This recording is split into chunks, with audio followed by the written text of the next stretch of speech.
of ritualistic child abuse. Witchcraft. They would sacrifice animals.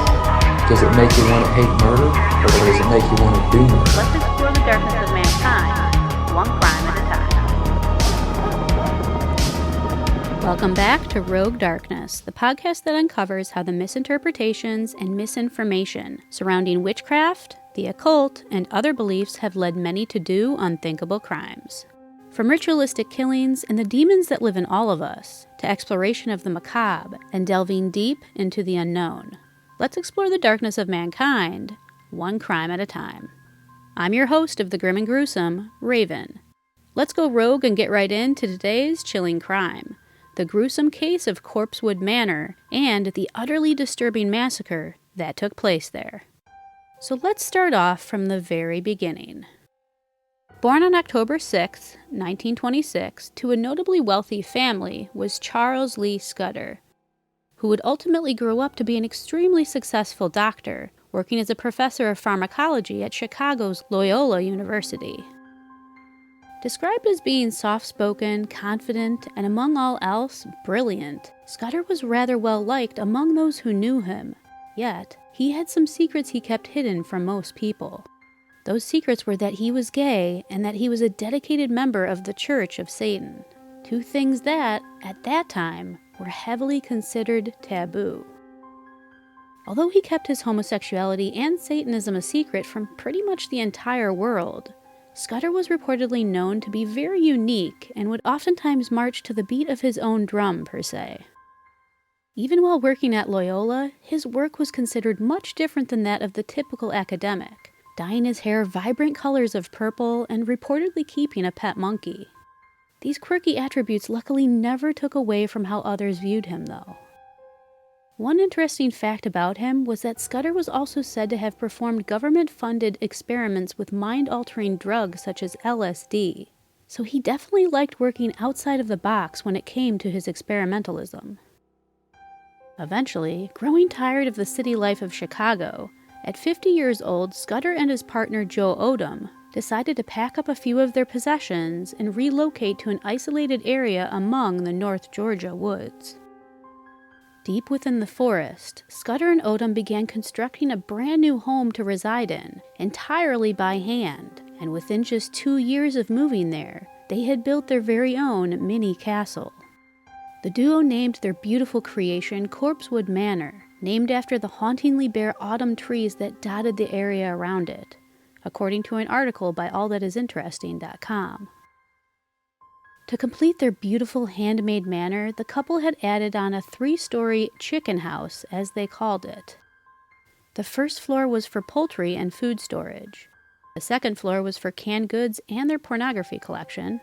And the third was reportedly dedicated entirely to their sexual fantasies, an area they called their pink room, gaining its name from the color of its walls.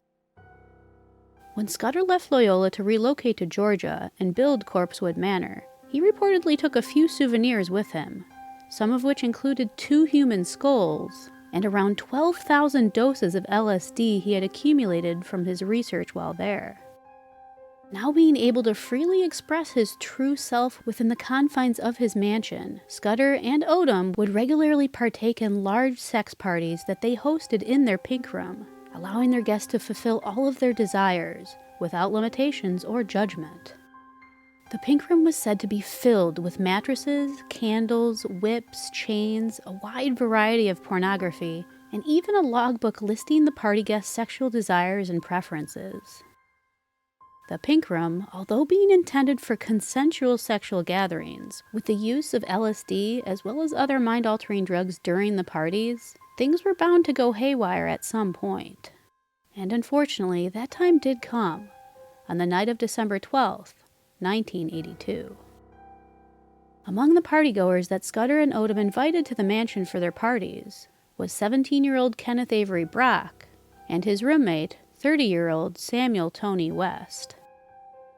Now, information pertaining to Brock and West is somewhat lacking, and several reports are found to vary in their information, but according to Amy Petula's The Corpsewood Manor Murders in North Georgia, Brock had reportedly had several sexual encounters with Scudder while visiting the Corpsewood Manor, and then he eventually introduced West to the parties, but some believe that it was actually for the free alcohol and drugs that were provided at the parties, rather than the sexual encounters.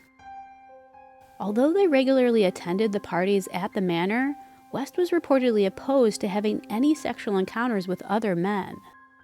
West was also said to have told Brock that Scudder had taken advantage of him at one of the parties, and this angered Brock, to the point where the two had made plans to go back to the mansion another night to rob Scudder and Odom, as a form of payback.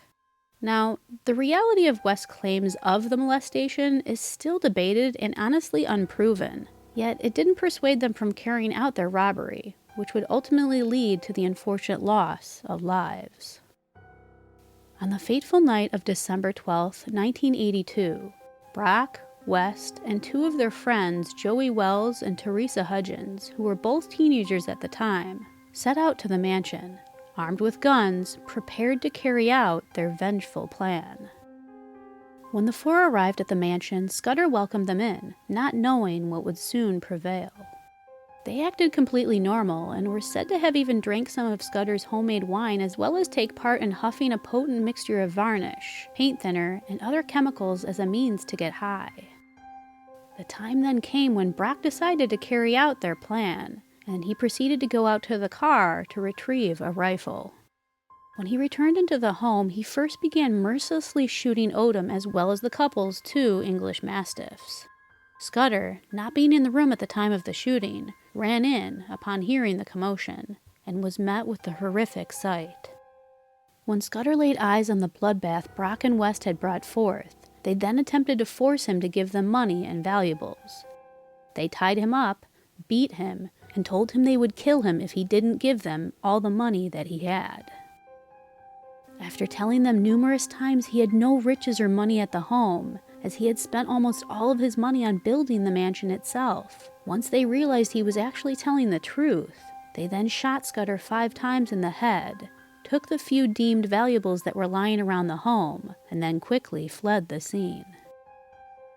The lifeless bodies of Scudder and Odom weren't found until a few days after the massacre took place, when a neighbor had reportedly came by their home to let them know of the death of another acquaintance in the nearby town of Rome, Georgia. Seeing some bullet holes in the front door of the home, the neighbor immediately notified authorities.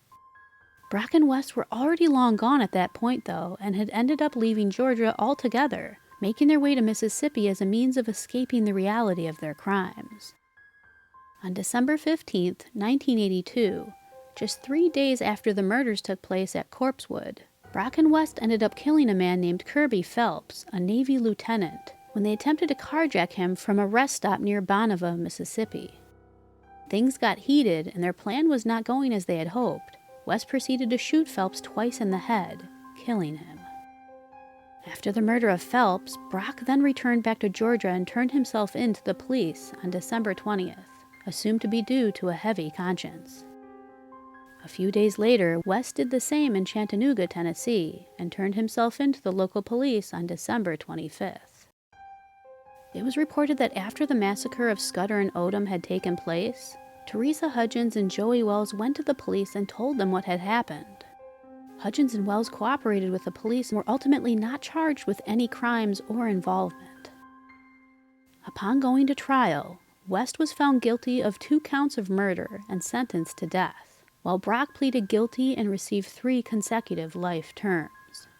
Brock is currently serving his sentence in Georgia State Prison, while West is being held at the Augusta State Medical Prison.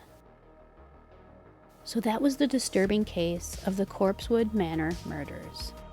Let me know your thoughts on this case, and if you think the ruthless murders of Charles Scudder, Joe Odom, and Kirby Phelps were actually due to robberies gone wrong, or do you think there was a darker and more sinister reasoning behind it all?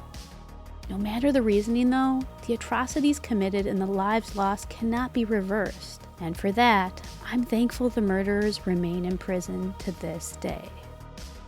If you have any questions or suggestions regarding this case, or any others that I've covered, feel free to contact me at roguedarknesspod@gmail.com.